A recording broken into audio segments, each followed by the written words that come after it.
बिस्मिल्लाहिर्रहमानिर्रहीम। बेटा आज का जो हमारा इनकम टैक्स का जो है हम डिफरेंट टर्म्स को पढ़ रहे थे, जिसमें से हमारी जो है आज की जो टर्म है वो है जी असेसमेंट। असेसमेंट का मतलब होता है कि जो हमने चेकिंग जो भी काम किया है उसको चेक किया जाए कि आया कि वो काम दुरुस्त किया है कि नहीं किया गया। एक सादी से सिंपल सी अगर इसमें देखें एग्जांपल लेते हैं कि बेटा आप लोगों को मैं कहता हूँ जी काम याद करें, याद करने के बाद आप मुझे लिख कर दिखा दें। तो जो आपने लिख कर दिया तो उसको बेटा आप लोग खुद पहले चेक कर लेते हो कि जी हमने पूरा पेपर कर लिया है, आया कि इसमें कोई मिस्टेक तो नहीं, तो आप चेक कर लें। उसके बाद फिर मैं भी उसे चेक करूँगा, आपके पेपर टेस्ट जो होगा वो मुझे मिलेगा तो मैं उसे चेक करूँगा, देखूँगा अभी आप जो है जब आपने काम किया वो सही किया कि नहीं किया, उसके मुताबिक मैं आपको नंबर भी दूंगा, अवार्ड करूँगा। तो बेटा इसी तरह अगर टैक्स में देखा जाए तो टैक्स में मैंने आपको ये बताया था कि एक होता है रिटर्न, एक फॉर्म रिटर्न। रिटर्न एक फॉर्म होता है जिसके ऊपर बेटा हम डिटेल देते हैं कि हमारी इनकम कितनी है, हमारे एक्सपेंस कितने हैं और हमारी जो हमने उसमें छूट, जो टैक्स में छूट मांग रहे हैं वो कितनी है।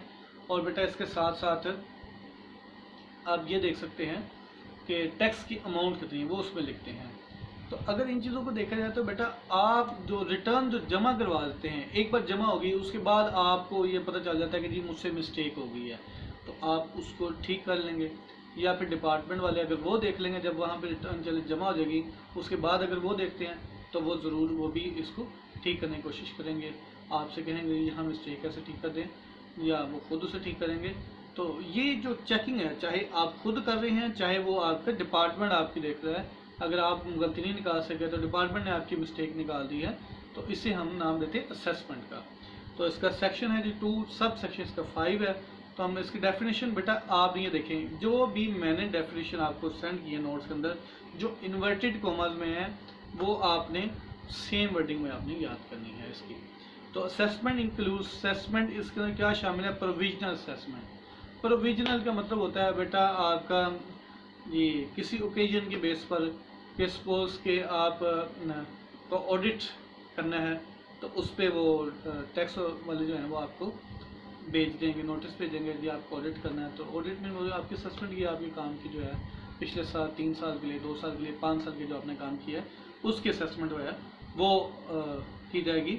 तो इसे ओकेजनली कहा जाता है। ये आपका हर साल आपका ऑडिट नहीं होता, ये है कि यानी कि टैक्स ऑडिट की बात हो रही है यहाँ पर।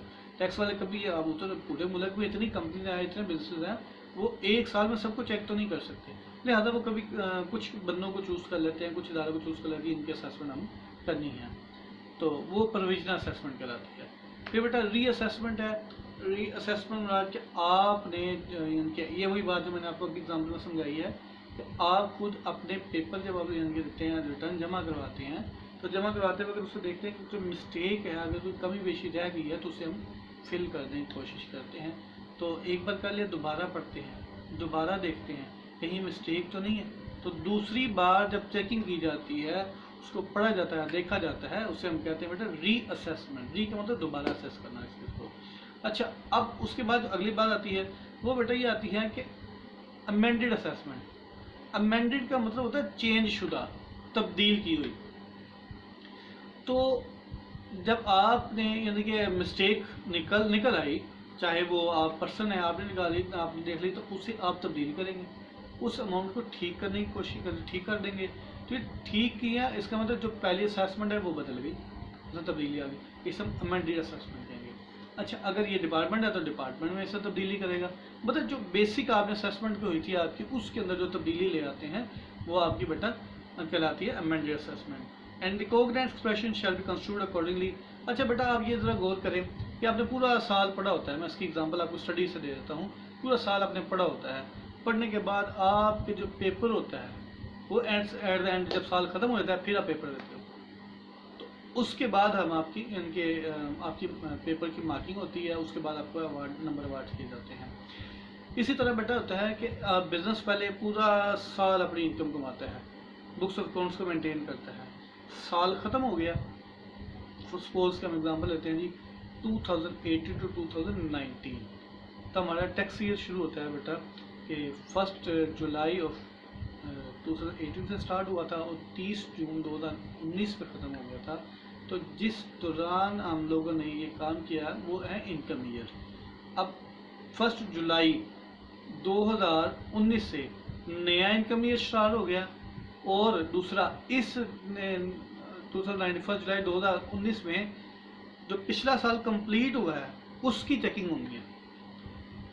तो देखिए इसकी असेसमेंट पिछले साल की, जिसे हम प्रीवियस इनकम ईयर्स कहते हैं, उसकी असेसमेंट भी चल रही है और साथ बिजनेस में जो मौजूदा साल चल रहा है, इनकम ईयर चल रहा है, उसकी वो जो है उसकी भी रिकॉर्डिंग और बुक्स ऑफ अकाउंट्स को मेंटेन किया जा रहा है। तो इसका मतलब ये आता है कि बेटा जो बाकी काम है वो हूबहू अपने चलते रहेंगे अपनी जगह पर और असेसमेंट भी होती रहेगी। एक तरह असेसमेंट चलती रहेगी, दूसरे लेकिन असेसमेंट पिछले ईयर्स की होगी और जो बाकी काम है वो करंट ईयर के होंगे, वो वर्किंग कर रहे होंगे आपके। ठीक है जी, ये थी आपकी डेफिनेशन असेसमेंट की। जैसे इसके अंदर सारी मैंने आइटम आपको बता दी, प्रोविजनरी क्या है, दूसरी क्या है। फिर बेटा अगर हम इसके बाद जाएँ तो हमें नेक्स्ट जो डेफिनेशन मिलती है वो आती है बेटा बिजनेस की, क्योंकि सेक्शन 2 है, सब सेक्शन इसका 10 है। तो बिजनेस क्या है? Business include any trade. Business में शामिल है ट्रेड। ट्रेड का मतलब होता है बेटा buying and selling of goods, अशिया को खरीदना और बेचना। लेकिन इसके अंदर बेटा एक चीज़ आपको क्लियर कर दूं कि बाइंग एंड सेलिंग जब भी करेंगे तो चीज़ों के अंदर किसी किस्म चेंज नहीं करेंगे। एक तरफ से जिस शक्ल में खरीदी उसी शक्ल में आपने आगे उसे बेच देना है। इसमें खुद से कोई चीज़ एडिशन नहीं करेंगे अगर आप ट्रेड कर रहे हैं। कॉमर्स आता है बेटा आपका ओवरऑल तमाम एक्टिविटी होती हैं कि जो आपको बेटा ट्रेड भी इसके अंदर आ जाता है और इस ट्रेड को ट्रेड के लिए हेल्पिंग एक्टिविटीज होती हैं। लाइक बैंक जो है, अगर पैसे की प्रॉब्लम है तो बैंक में आपको पैसा प्रोवाइड कर देगा। इंश्योरेंस आपको रिस्क को कंट्रोल कर देती है, कमी करती है रिस्क में। अगर आपके उनके वो ये बताते हैं कि अगर आपका नुकसान हो जाएगा तो आपके नुकसान को हम पूरा कर लेंगे, तो आपको रिस्क में फायदा होता है। एडवर्टीजमेंट है वो आपको सेल को बढ़ाती है, मतलब बाइंग।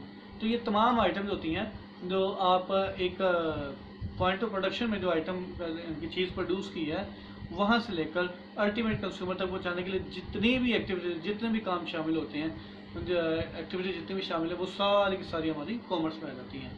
इसके बाद बेटा आप इसमें लिखा होता है कि मैन्युफैक्चर। तो मैन्युफैक्चर होता है कि आप रॉ मटेरियल पकड़ते हैं किसी आइटम को, जैसे लकड़ी है बेटा, दरख्त काटा है, काट के वो ले आए आप। तो आप कभी ऐसा हो सकता है कि एक दरख्त काटा उसे अपने ड्राइंग रूम में रख लें, उसके ऊपर बैठ जाए, जी ठीक है सोफ़ा बन गया? नहीं, ऐसा कभी मुमकिन नहीं है। कि बेटा क्या करेंगे, वो फैक्ट्री में जाता है, फैक्ट्री में उसकी लकड़ी काटी जाएगी, उसके पीसेस किए जाएंगे, तो उसके मुताबिक उसका सोफ़ा बनाया जाएगा, बनाकर फिर उसके ऊपर कोशिश करके फिर आपको घर में भेजा जाएगा, फिर आप ड्राइंग रूम में लेकर आएंगे। तो इस तरह से दरख्त क्या जो आपने वो पूरी लोग जो लेकर आए थे उससे